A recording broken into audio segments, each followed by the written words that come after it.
The majority of adults have experienced at least one potentially traumatic event in their lifetime that may frequently influence their experience of work, and you may manage workers who are commonly exposed to potentially traumatic events or materials as part of their job. So it's a great idea to be familiar with things to keep in mind in your role. Let's start by looking at a simple, practical example of how our brain remembers and adapts to potentially traumatic experiences. If you'd been bitten by a dog, and I asked you to think of that experience, you'd know when you remembered the incident, you were recalling something from your past. This traditional flavour of memory is called explicit memory. But if you were to later come across a similar looking dog, you might automatically see the dog as dangerous, experience anxiety, and have an urge to run away. This type of memory is called emotional memory that would arise without you knowing that you were remembering something. So being bitten by a dog later influences your response to a similar looking dog without feeling like a memory of the day you were bitten. Our brains adapt to all types of emotional memories by continually preparing us for the future based on what's happened in the past, invisibly guiding our thoughts, feelings, and behaviours.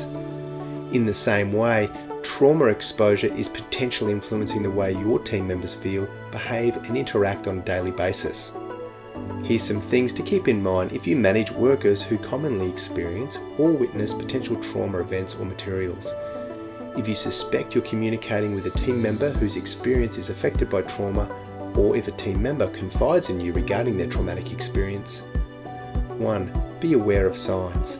Particularly if trauma exposure is not a common part of the job, it will likely not be immediately obvious that a team member's experience is affected by trauma. Particularly if trauma exposure is not a common part of the job, it will likely not be immediately obvious that a team member's experience is affected by trauma, since many behaviours mask the trauma history that underpins them. So be aware of the signs we discussed in the first video. 2. Basic care. Genuine care for your team members is a basic form of trauma support. One simple way to increase care is to be interested in their lives outside of work. Your care can ease distress triggered by implicit trauma memories, making your mere presence comforting during difficult times. 3. Safety. As a manager, a key role is to help prevent re-traumatization by minimizing workplace triggers that exceed a worker's coping ability where possible. Physically, do what you can to create safe, comfortable spaces, recognizing that sensory reminders can trigger trauma. If you're aware of trauma exposure, ask if any adjustments can help. Emotionally, foster an environment of acceptance, being mindful of potential emotional triggers. 4. Trustworthiness. Confiding in someone about trauma is typically very difficult. How might you interact with your team so they see you as someone they can trust as a potential support? And if a team member chooses to chat with you, you're in a privileged position. How might you honour the trust they've placed in you? Ensuring privacy and confidentiality is a great place to start. 5. Choice. Promote team member choice in how roles are completed to empower those with trauma histories to make decisions that support their coping.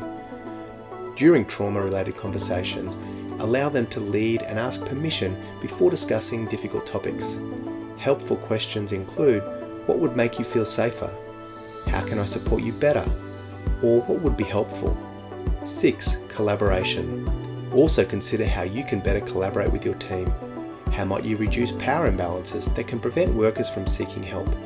When talking with team members about trauma-related issues, use inclusive language like we and us to reflect the commonality of human experiences.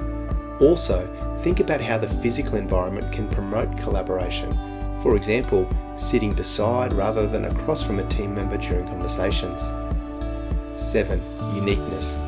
Every trauma response is unique. While common patterns exist, people experience and best process traumatic events differently based on their culture, history, personality, and current circumstances. Listening carefully to understand each individual's experience is key to being helpful. And 8. Empowerment. Trauma often leaves individuals feeling powerless, so it's important to empower those trauma affected when possible. Recognize they're doing their best to cope with extremely challenging experiences. Normalize their reactions as brain adaptations and validate efforts to cope. Reinforce their courage and communicate your belief in the ability to move forward. Focus on their strengths, and encourage positive coping strategies they mention, while also ensuring they know about any trauma-informed organisational or professional support services available. In closing, while trauma often has profound negative impacts, it's important to also recognise that many individuals can go on to experience post-traumatic growth. This refers to positive changes that can emerge from the struggle with trauma, such as increased resilience, a deeper appreciation for life, stronger relationships, and a greater sense of purpose. Before you go, what's one suggestion from this training that you'd like to put into practice to become more trauma-informed in the way you interact with your team?